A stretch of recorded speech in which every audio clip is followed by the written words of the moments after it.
Hello everybody, welcome back. I'm MrRedClaw. Welcome back to an episode of Formula 1 2021 My Team Career. This time for the Japanese Grand Prix. Before we get to it, head down below, like and subscribe. It does help out a lot. And let's go right into it.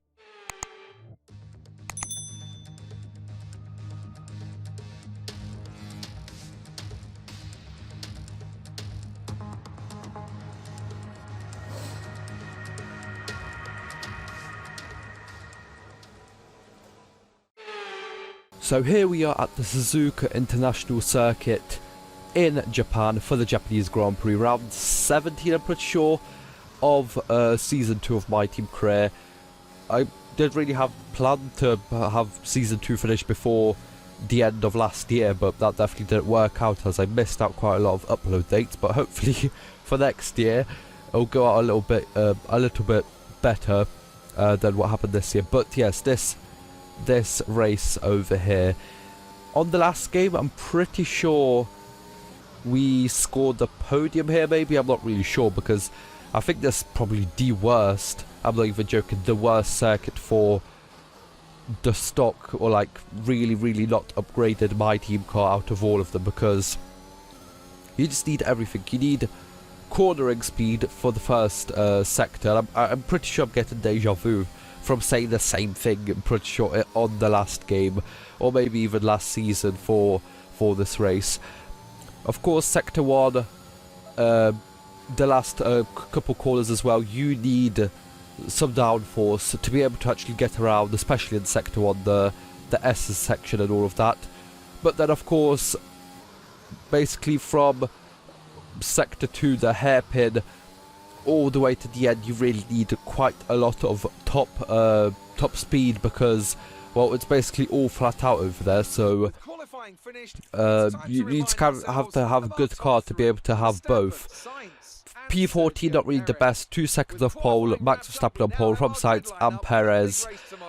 Maybe we can get into the points, maybe we can have a little bit of a fight, but let's see what we can do. Welcome along then to the magnificent Suzuka International Circuit, a stone's throw away from Ise Bay in the beautiful Japanese countryside. What surprises lie in wait for us today in the Japanese Grand Prix? A lap of this historic racetrack covers 3.6 miles, and it's the only time during the season that we race on a figure-of-8 racetrack. The drivers can expect some intense G-forces through the 18 corners on offer here as they experience some of the highest average apex speeds on the Formula 1 calendar. And keep an eye out for overtakes going into the final chicane. And with me as usual is Anthony Davidson. Let's talk briefly about Lando Norris. That was a great win in the last race. Can they keep that momentum going this weekend? There are never any guarantees in this business, but certainly the performance last time out would have boosted their confidence coming into this one.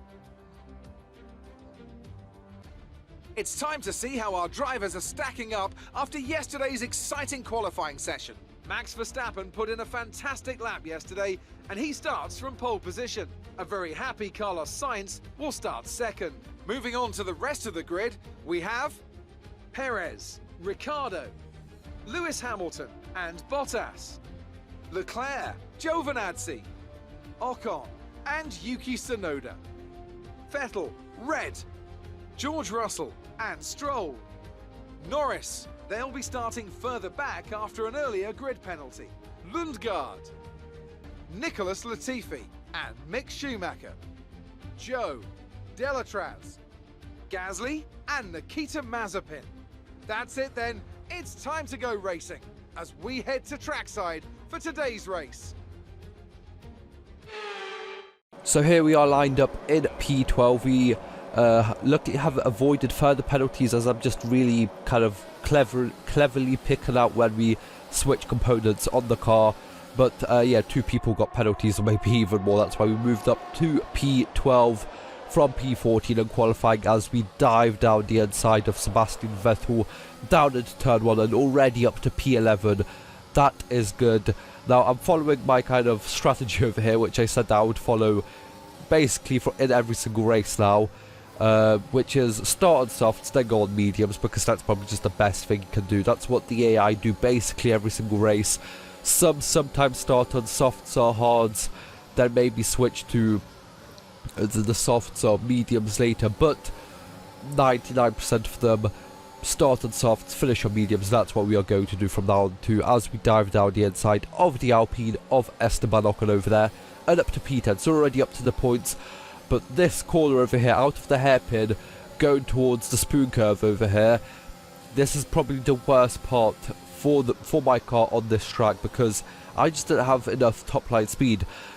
Going out of this corner over here, we were actually quite good with ERS, of course, but we wouldn't get caught so easily compared to what was happening when we were heading out of the hairpin over here. I really don't know why that is. I just went on the power, and then everyone would be able to catch up to me, as you're going to see over here on lap 3. Of course, DRS activated now, but of course there is no. There's only one DRS zone on this circuit over here, and that is on the main straight. As you can see, the McLaren of Lando Norris, I've got ERS and I had it on, but the McLaren just absolutely just shoots past. Luckily, I have the inside line, but as you can see over here, it's better over here. I got DRS on, of course. Norris is catching up because he's in the slipstream and in the faster car, but it's definitely just nothing like what was happening out of the hairpin, so I really have no clue why I'm just so slow out of that corner, as the McLaren does get past us. Of course, it is like the second fastest car at the moment, and I'm not really sure why Lando must have definitely gotten a penalty over here, because he has been fighting for wins the last couple of races, and he is actually slowly catching up to P1 in the driver's standings, I'm pretty sure, as Nicholas Latifi is out of this race. Some sort of mechanical problem over here for the Alfa Romeo driver as he retires, so we're down to 21. And on lap 4, I decided to pit. We had the pit stop window for lap 6, but I decided to stop a little bit early because, as you can see, 3 seconds down on the best time. Maybe make down around that, 1.5 to 2 seconds without the pit stop entry. But these soft tyres really went off quick. And as you can see, Esteban Ocon and Vettel already have pitted, but I'm pretty sure that's because of some damage, actually. I actually think that the two actually collided or something, because both of them kind of went in similar times. So maybe some sort of incident between the two.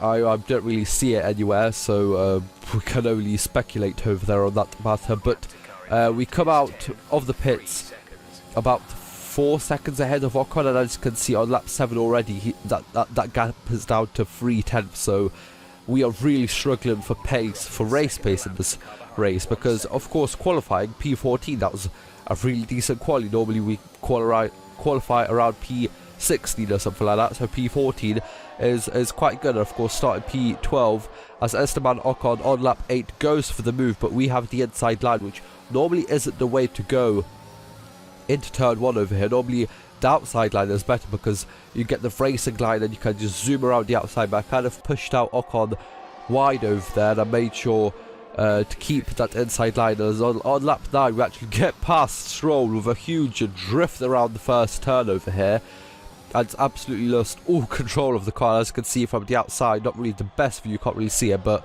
just a little bit of a drift coming into the first turn over as we move up to lap 10 and up to P11 as a couple more people have pitted. So we are actually in the same place as we were before, but sadly on the last lap the tyres have just been shot. They're just not good anymore. Stroll of course pitted way later than me, and I didn't really have enough ERS to actually go down the straight with all of it on, and of course Stroll had ERS, DRS and fresher tyres over here, so he gets past me, so down to P12. And just before 130R over here, Ocon comes on and tries to overtake me, but we have the inside line going into 130R. We go down the inside, Esteban tries to go around the outside, but we managed to stay at least on P12, so where we started. Not really the best of races, but I don't think we could have done much more with the amount of just the lack of race pace that we had in this race.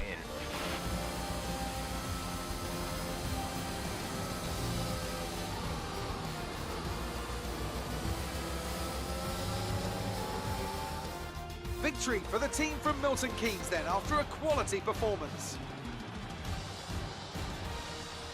Tell me, Ant, how do you think they were able to deliver such an incredible result today? Well, they certainly stood out as a driver with tons of confidence on the track. I think their ability to keep their cool, even during some of the more hectic parts of the race, meant they were able to capitalise on the mistakes of other drivers, giving them the opportunity to make their way to the top spot with ease.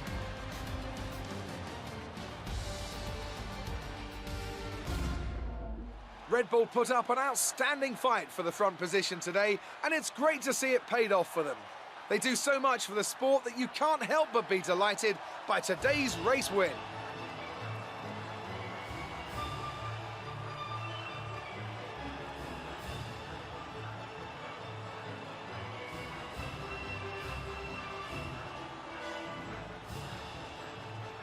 So it's Max Verstappen who takes the win from Daniel Ricciardo and Sergio Perez in P3. Both Mercedes actually P6 and P4, so not really the best race for them. We stay in the same place in the driver's standings, P9, just losing further ground to Carlos Sainz, and in the constructor's standings we actually lose the place to Alpine, 4 points behind. So we definitely need to have a couple more good races before the end of the season to actually get that P7, to get that extra prize money. But for now, that is going to be it. Hope you guys enjoyed. Like, share, subscribe. See you guys next time. Bye bye.